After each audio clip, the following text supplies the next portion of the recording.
airlines 777-300 coming in from Dallas.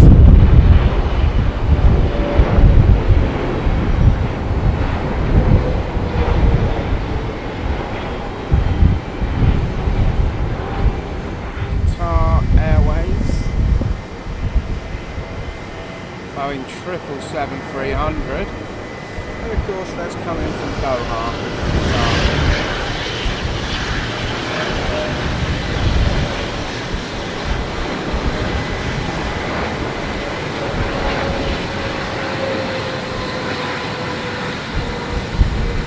My last catch of this Heathrow trip is the Egypt Air Boeing 777-300.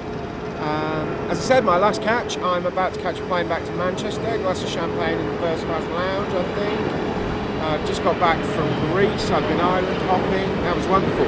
Check out channels, some great videos going up. Lots of boats, lots of hotels. We did 6 islands altogether. Anyway, that's bye-bye from Heathrow. Until the next time.